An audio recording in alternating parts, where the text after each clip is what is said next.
Welcome to another amazing episode of Raising Private Money. I'm your host, Jay Connor. This is the show where we talk about how to raise private money without ever having to ask for money. Well, my guest today, in fact, I was on her podcast not too long ago and had an amazing experience with her. She has raised to date about $700,000 in private money for her real estate deals and has got even more coming. But talk about a success story in such a short period of time. She has already flipped over 100 houses. This year, she's on track, $3 million in revenue. And also in a short period of time, she's got over 50 property rentals in her portfolio.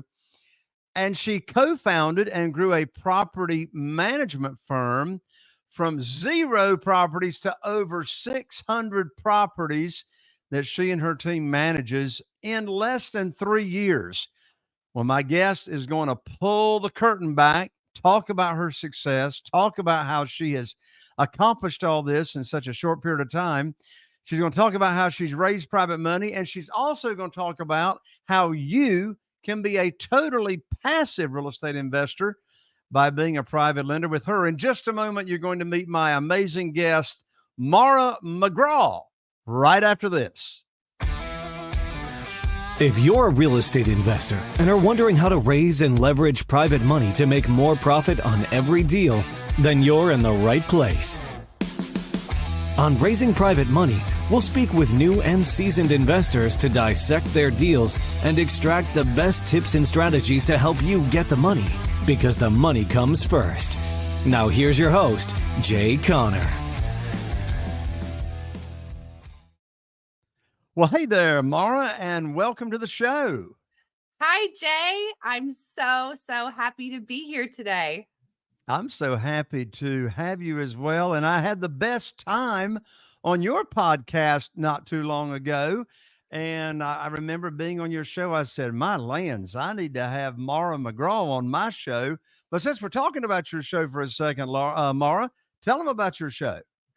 Okay, I host the Mastering Real Estate podcast, and I bring in lots of different types of experts like Jay to talk about different aspects of real estate investing. We go all over the place, not just private money, but we've talked about land banking, all sorts of creative finance, house flipping, you name it. We talk to all different types of experts, and then sometimes I'll jump on the mic and give my own 2 cents about some lessons I've learned from being in the trenches. What year did you start investing in real estate, Maura? In 2018, so it's been a little over 6.5 years so far. All right. So when you started in 2018, what type of real estate deals did you start doing? Okay, this is crazy, but I started on a ground up build. Woo! Yes. Okay. And what kind of property? So let me rewind a second. I learned about real estate investing from my father and stepmother, who are real estate investors on a much higher level than me. And so my father is a mentor to me, but he's not like a hold your hand and let me explain how things work type of guy. He's a throw you into the fire type of guy. So when I decided that I wanted to start my own company, he's like, okay, you can go down and manage this project for me. I have a piece of land down in Birmingham, Alabama. You need to go there and build a house. I, at the time, knew nothing about building a house. I did not know anybody in Birmingham, Alabama, and I just had to go there, figure it out, meet some people, raise some money, and figure out how to build this house from the ground up. And it was extremely difficult. I made every mistake in the book. We ended up losing $30,000 on that first project. It was a true trial by fire. But I certainly did learn a ton that then set me up to have some success later on. But that was my first project, a ground up build, a single family house. I think it was a 4-bedroom, 2.5 bath house in Pleasant Grove, Alabama. Oh, wow. What a story. So, what was it that happened in your business that caused you to start raising private money? Well, as many of your guests have said, especially when you're starting, no banks want to finance you as a untested startup real estate entrepreneur. Nobody wants to lend you any money because you have no track record, no credit. So, like many of your guests that you've had on before, I really had no choice but to figure out how to raise private money for my first deal. So, um, the two flips that I did after that initial ground up build, I couldn't get a bank to finance me. I was not super pumped about doing hard money because of how much they charge you.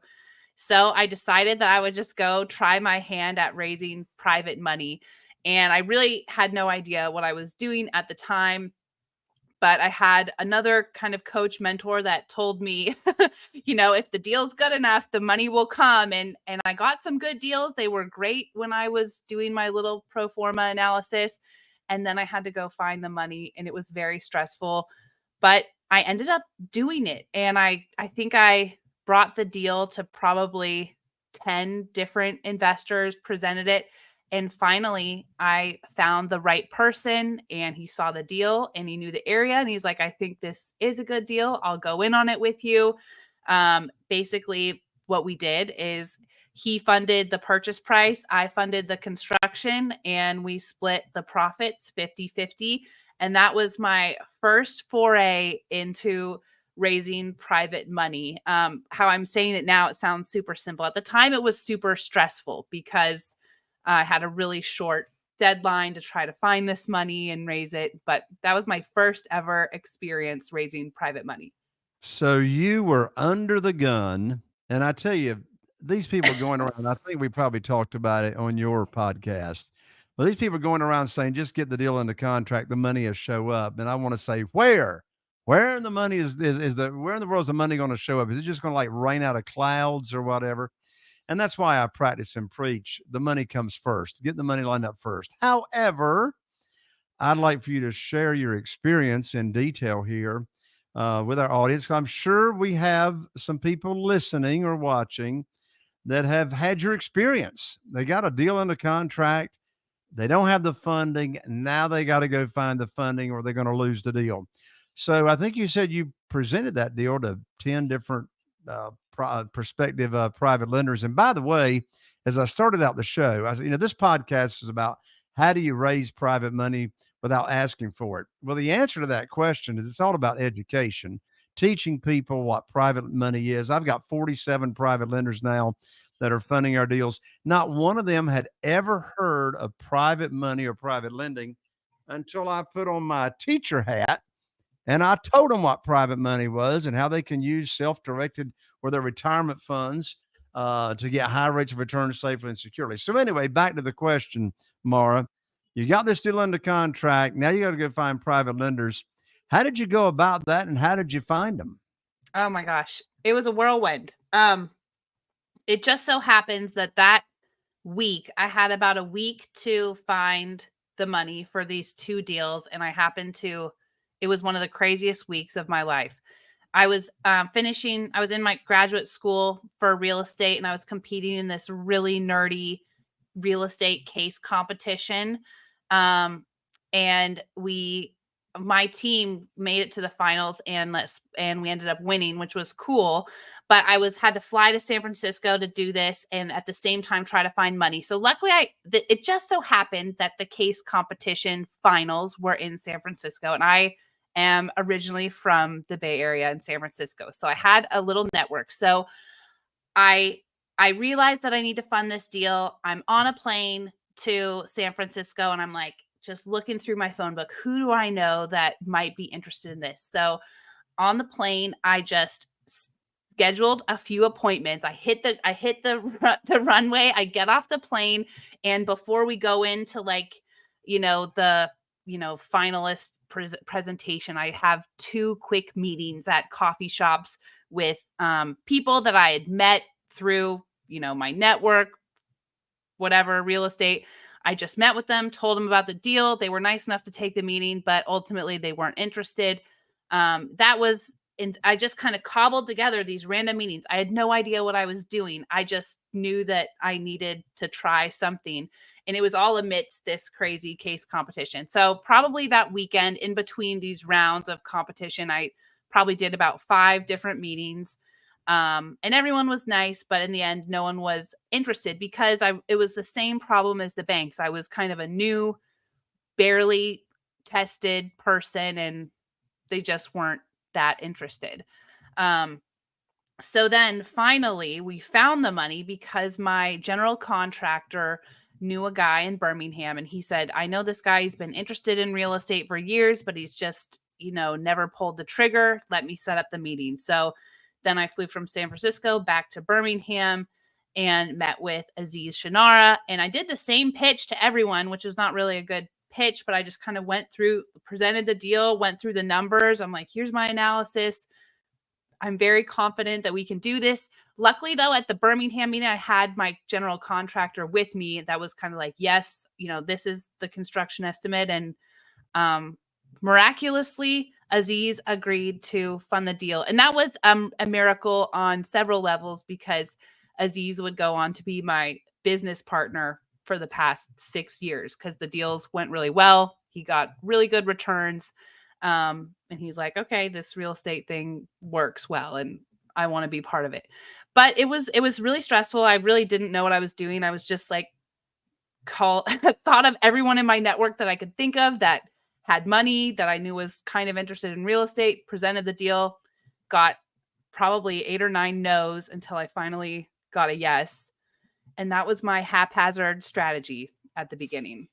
I want to extrapolate.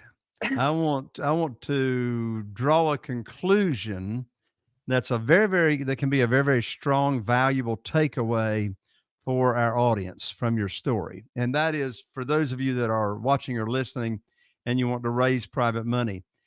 There's this thing I call the trust bridge. The trust bridge. Essentially what the trust bridge is it's a way of leveraging your relationship with someone else, and they are the bridge to get someone else to trust you. Even if the person on the other side of the bridge already knows you, but you have a relationship that you can leverage, that's the bridge, to where you want to go to leverage the ultimate or to use or to scale the ultimate relationship. So what am I talking about? Well, you ended up getting the money. You ended up getting the private money from an individual that you already had a relationship with, that being your general contractor. And your general contractor brought that person to the table. Your general contractor was your trust bridge. And the person that had the money probably was putting perhaps even more trust in the general contractor's vouching for you than actually you yourself. And there's another big takeaway. There's another big takeaway. And that was, who do I know that knows somebody else? That's a writer downer right there. Mm-hmm. Who do I know that knows somebody else? Now, let me flesh that out for a second, and then I'll come back to you, Maura. So when I raised my very first private money, it was $250,000. I didn't call it a trust bridge at the time, but I leveraged a relationship that I currently had, and I asked them for help. So one of the quickest ways that I have raised private money very easily without asking for money is I ask people that I know for help. So my very first person I approached was after Bible class at Bible class on a Wednesday night at church. His name was Wayne. He's passed away now. But anyway, I told him I'd like to visit with him confidentially. We got together after Bible class, and here's exactly what I said to him, which utilizes the trust bridge. And that is, I said to Wayne, Wayne, I need your help. And that's the magic phrase right there. I need your help. I said, Wayne, I've now opened up my real estate investing business by referral only to people I know and trust. I'm paying insane high rates of return to my private lenders and investors. And Wayne, when you run across somebody that is complaining about the low rates at the local banks or the volatility of the stock market, will you refer them to me? I'll tell them about my program. Of course, Wayne wanted to know about the program himself. And he and his wife actually became my first private lender at $250,000. And within 24 hours, that became $500,000 by me simply asking them for help. So that's the trust bridge. So back to you, Maura. Did I analyze and conclude correctly your story? Yes, brilliant. And I think how you put it is so succinct. I could not have said it better myself. Well, I appreciate you sharing the story because your story evokes myself and all of our audience asking the question, who do I know that is a center of influence, right? Who do I know in my community, in my area that, like knows a lot of people? So you've raised the private money and now I want to change subjects.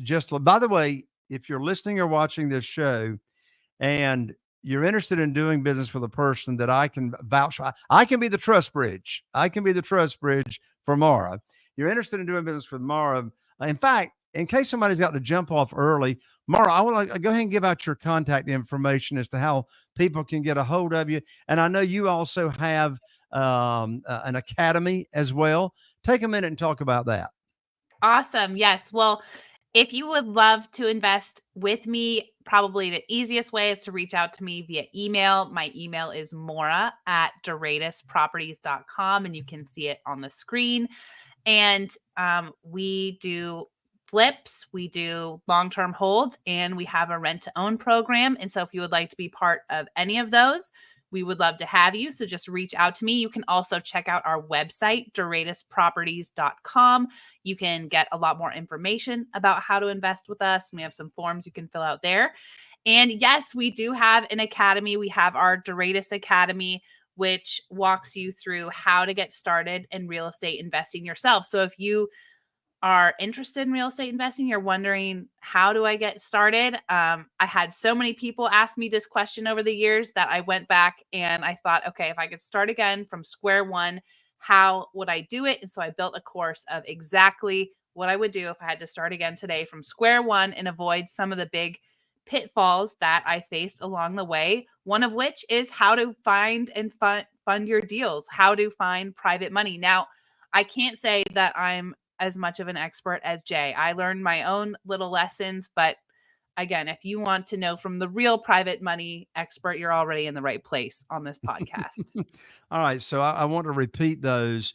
So your email address, if someone's interested in getting high rates of return safely and securely, Maura's email address. And of course, all this will be in the show notes. But for those of you that are listening right now, her email is Maura, Maura, at Duratus Properties. Now, Duratus is spelled Duratus, duratusproperties.com. And then she's got the Academy, duratusacademy.com. And then there was one more URL that you gave out that I want to repeat. And I got duratusproperties.com. I've got the email, and then we've got the Academy. So super. Now, one last question, Maura, and this is very, very important.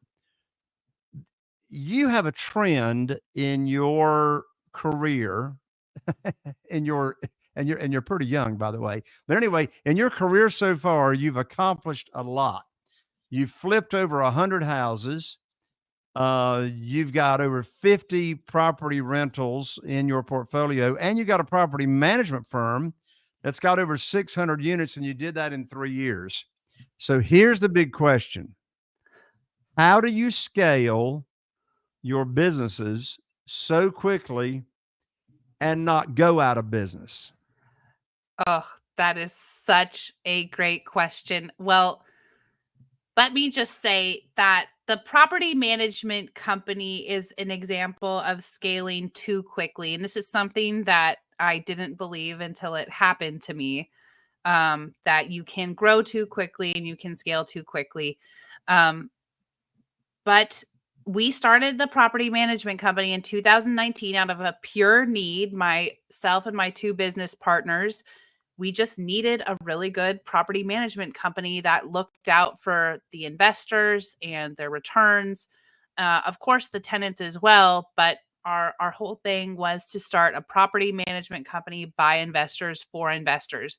And it was so needed in our community that it grew like a wildfire. I mean, we did no paid advertising. I think we were just, all three of us were already in the real estate investor circles, and it was such a needed service.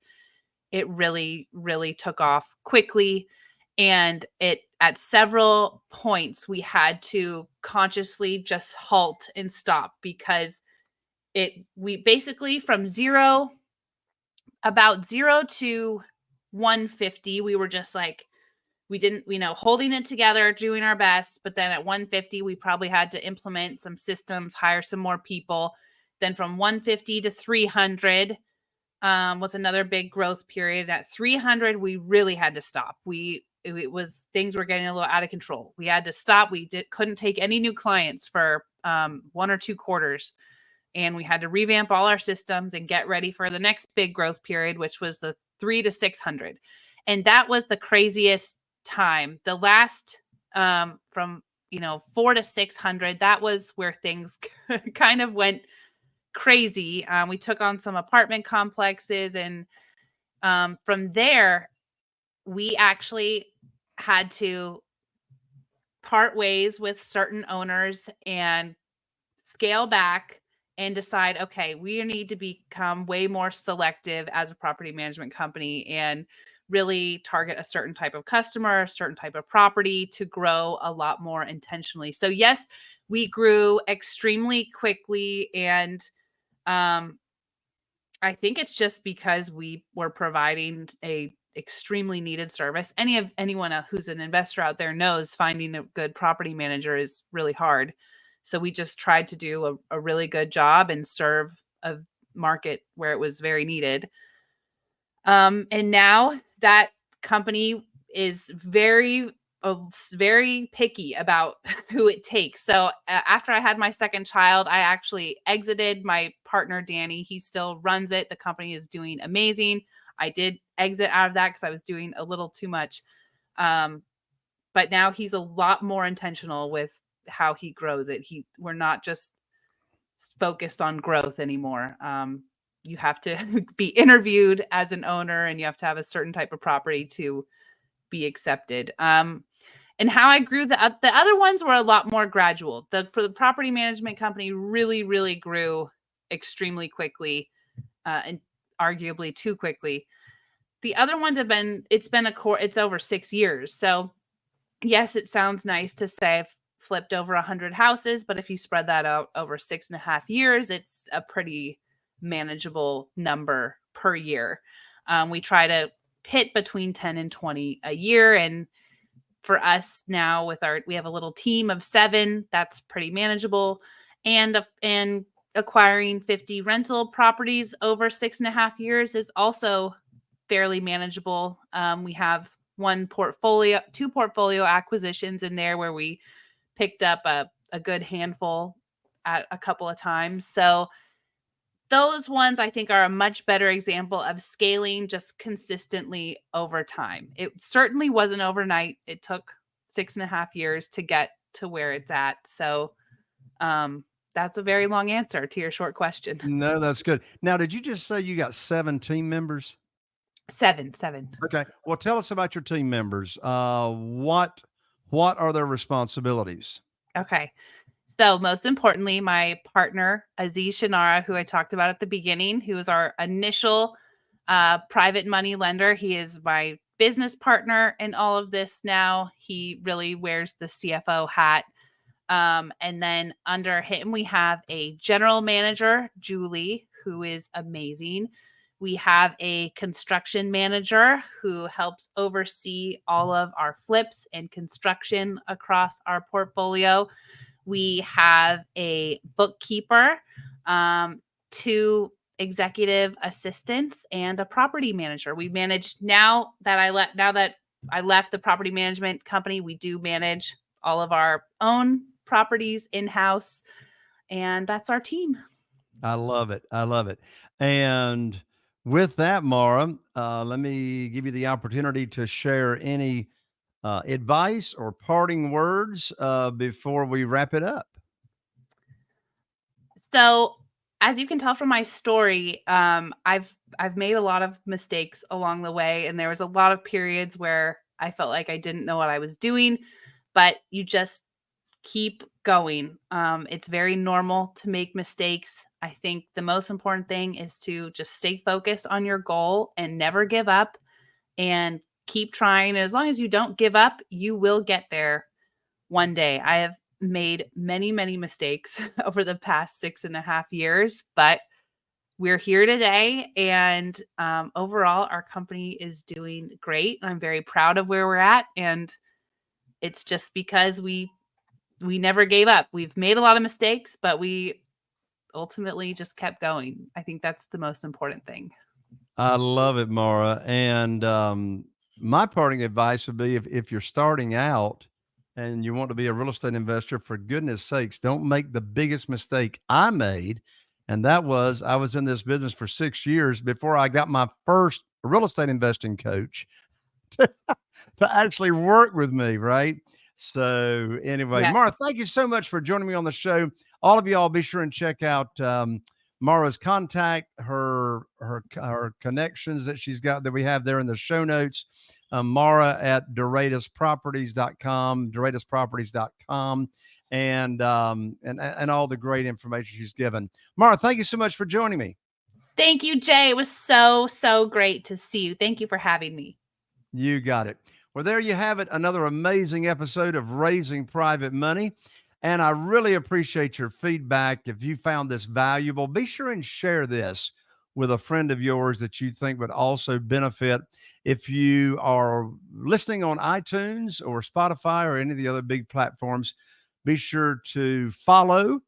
If you're watching on YouTube, be sure to subscribe and click that bell. I look forward to seeing you right here on the next episode of Raising Private Money with Jay Connor. Are you feeling inspired by the knowledge you gained in this episode? Then head over to jconnor.com/moneyguide. That's jconner.com/moneyguide and download your free guide that shares 7 reasons why private money will skyrocket your real estate investing business right now. Again, that's jconnor.com/moneyguide to get your free guide. We'll see you next time on Raising Private Money with Jay Connor.